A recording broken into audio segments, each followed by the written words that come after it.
हग्गै भविष्यवक्ता की पुस्तक अध्याय 1। हग्गै भविष्यवक्ता की पुस्तक अध्याय 1। दारा राजा के दूसरे वर्ष के 6वें महीने के पहले दिन यहोवा का वचन हग्गै भविष्यवक्ता के द्वारा शालतिएल के पुत्र जरुब्बाबेल के पास, जो यहूदा का अधिपति था, और यहोसादाक के पुत्र यहोशू महायाजक के पास पहुंचा कि सेनाओं का यहोवा यो कहता है कि ये लोग तो कहते हैं कि यहोवा का भवन बनाने का समय नहीं आया है। फिर यहोवा का यह वचन हग्गै भविष्यवक्ता के द्वारा पहुंचा कि क्या तुम्हारे लिए अपने छत वाले घरों में रहने का समय है, जबकि यह भवन उजाड़ पड़ा है। और अब सेनाओं का यहोवा यो कहता है कि अपनी अपनी चाल चलन पर ध्यान करो। तुमने बहुत बोया परंतु थोड़ा काटा, तुम खाते हो परंतु पेट नहीं भरता, तुम पीते हो परंतु प्यास नहीं बुझती, तुम कपड़े पहनते हो परंतु गर्माते नहीं, और जो मजदूरी कमाता है वह अपनी मजदूरी की कमाई को छेद वाली थैली में रखता है। सेनाओं का यहोवा तुमसे यो कहता है कि अपने अपने चाल चलन पर सोचो, पहाड़ पर चढ़ जाओ और लकड़ी ले आओ और इस भवन को बनाओ, और मैं उसको देखकर प्रसन्न होऊंगा और मेरी महिमा होगी। यहोवा का यही वचन है। तुमने बहुत उपज की आशा रखी, परंतु देखो थोड़ी ही है। फिर जब तुम उसे घर ले आए तब मैंने उसको उड़ा दिया। और सेनाओं के यहोवा की यह वाणी है कि ऐसा क्यों हुआ? क्या यह नहीं कि मेरा भवन तो उजाड़ पड़ा है और तुमने से प्रत्येक अपने अपने घर को दौड़ा चला जाता है? इस कारण आकाश से ओस गिराना और पृथ्वी में अन्न उपजाना दोनों बंद है, और मेरी आज्ञा से पृथ्वी पर अकाल पड़ा। पृथ्वी पर और पहाड़ों पर और अन्न और नए दाख मधु और ताजे तेल पर और जो कुछ भूमि से उपजता है उस पर, और मनुष्यों और घरेलू पशुओं पर और उनके परिश्रम की सारी कमाई पर भी।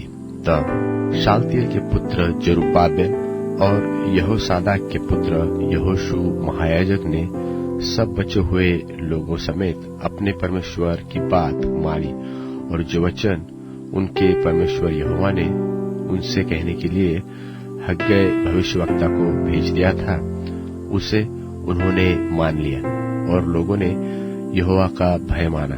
तब यहोवा के दूत हग्गै ने यहोवा से यह आज्ञा पाकर उन लोगों से कहा कि यहोवा की यह वाणी है कि मैं तुम्हारे संग हूँ। फिर यहोवा ने शालतिएल के पुत्र जरुब्बाबेल को, जो यहूदा का अधिपति था, और यहोसादाक के पुत्र यहोशू महायाजक को और सब बचे हुए लोगों के मन को भरकर उत्साह से भर दिया कि वे आकर अपने परमेश्वर सेनाओं के यहोवा के भवन को बनाने में लग जाए। यह दारा राजा के दूसरे वर्ष के 6वें महीने की 24वें दिन हुआ। हग्गै भविष्यवक्ता की पुस्तक अध्याय 2। हग्गै भविष्यवक्ता की पुस्तक अध्याय 2। फिर 7वें महीने के 21वें दिन को यहोवा का यह वचन हग्गै भविष्यवक्ता के पास पहुंचा कि शालतिएल के पुत्र यहूदा के अधिपति जरुब्बाबेल और यहोसादाक के पुत्र यहोशू महायाजक और सब बचे हुए लोगों से यह बात कहा कि तुम में से कौन रह गया जिसने इस भवन की पहली महिमा देखी है? अब तुम इसकी कैसी दशा देखते हो? क्या यह सच नहीं कि यह तुम्हारी दृष्टि में उसकी अपेक्षा कुछ भी अच्छा नहीं है? तो भी अब यहोवा की यह वाणी है कि हे जरुब्बाबेल हियाव बांध, और हे यहोसादाक के पुत्र यहोशू महायाजक हियाव बांध। और यहोवा की यह भी वाणी है कि हे देश के सब लोगों, हियाव बांध कर काम करो, क्योंकि मैं तुम्हारे संग हूँ। सेनाओं के यहोवा की यही वाणी है।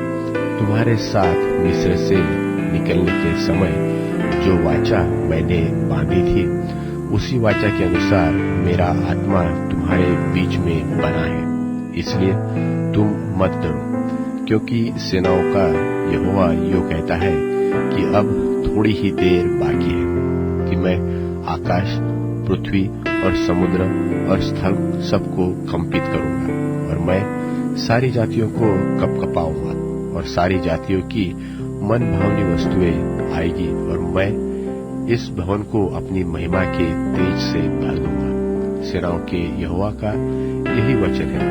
चांदी तो मेरी है और सोना भी मेरा ही है। सेनाओं के यहोवा की यही वाणी है, इस भवन की पिछली महिमा इसकी पहली महिमा से बड़ी होगी।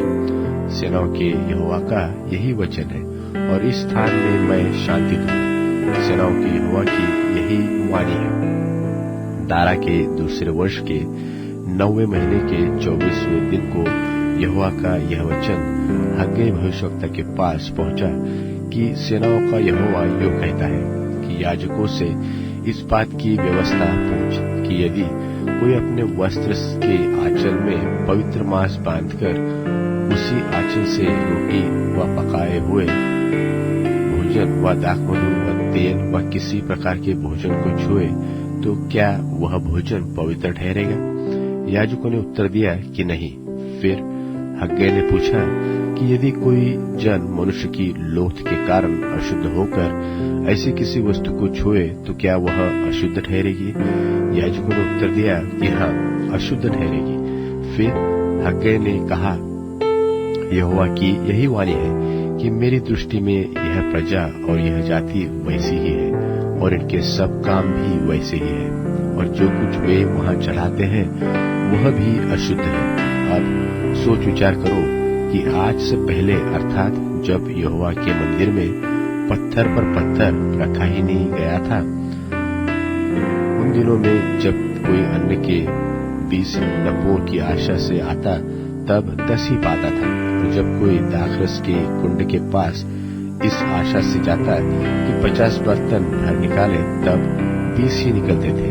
मैंने तुम्हारी सारी खेती को नूह और गेरुई और ओलों से मारा, तो भी तुम मेरी ओर न फिरे। यहोवा की यही वाणी है। और अब सोच विचार करो कि आज से पहले, अर्थात जिस दिन यहोवा के मंदिर की नींव डाली गई, उस दिन से लेकर 9वें महीने की इसी 24वें दिन तक क्या दशा थी? इसका सोच विचार तो करो। क्या अब तक बीज खत्ते में है? अब तक तो दाखलता और अंजीर और अनार और जलपाई के वृक्ष नहीं फले, परंतु आज के दिन से मैं तुमको आशीष दूंगा। फिर उसी महीने के 24वें दिन को दूसरी बार यहोवा का यह वचन हग्गै के पास पहुंचा कि यहूदा के अधिपति जरुब्बाबेल से यूं कहा कि मैं आकाश और पृथ्वी दोनों को कपाऊंगा, और मैं उस राज्य की गद्दी को उलट दूंगा, और अन्य जातियों के राज्य का बल तोड़ूंगा, और रथों को चढ़वइयों समेत उलट दूंगा, और घोड़ों समेत सवार एक दूसरे की तलवार से गिरेंगे। सेनाओं के यहोवा की यह वाणी है कि उस दिन, हे शालतियेल के पुत्र, मेरे दास जरुब्बाबेल, मैं तुझे लेकर अंगूठी के समान रखूंगा। और यहोवा की यही वाणी है, क्योंकि मैंने तुझी को चुन लिया है। सेनाओं के यहोवा की यही वाणी है।